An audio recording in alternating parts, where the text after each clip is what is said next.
ये जो space craft है, तो सबसे पहले तो ये दोनों एक साथ जा रहे हैं। तो पाकिस्तान का जो सैटेलाइट है ICUBE सैटेलाइट, ये स्पेस क्राफ्ट से अलग हो जाएगा 5 से 6 दिन के बाद।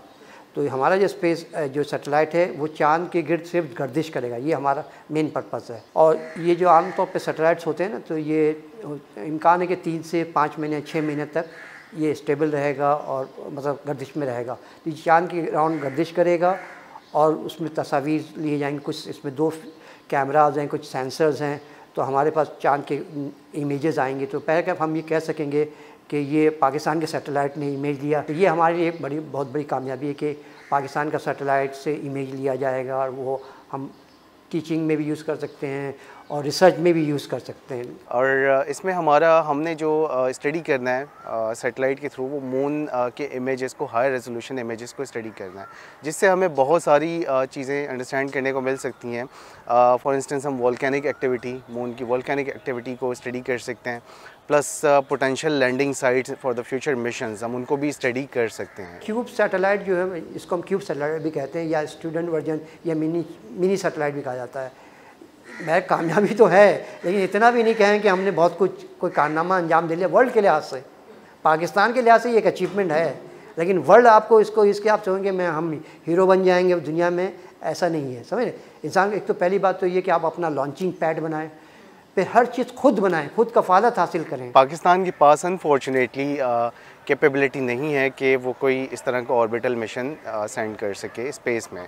उसके लिए स्पेस लॉन्च व्हीकल या सैटेलाइट लॉन्च व्हीकल की हमें ज़रूरत पड़ती है, और पाकिस्तान के पास स्पेस लॉन्च व्हीकल नहीं है अनफॉर्चुनेटली। सिंस 1960s में हमने अपने रॉकेट लॉन्च किए थे।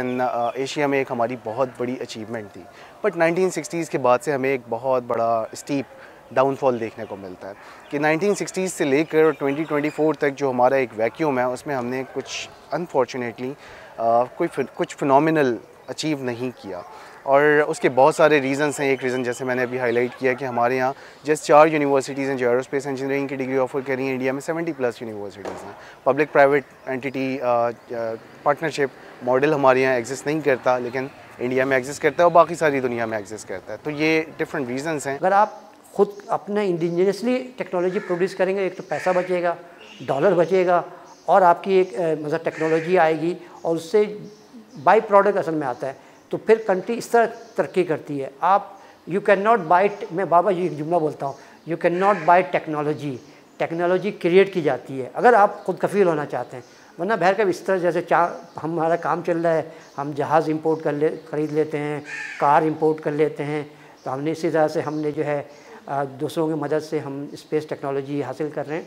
तो बहर कामयाबी तो है, मुबारकबाद है पाकिस्तानी अवाम के। हम एक तारीख़ी हमने काम कर लिया कि चंद ममालिक ने स्पेस मिशन जो है सैटेलाइट भेजा है, जिनमें से हमारा भी शुमार हो जाएगा।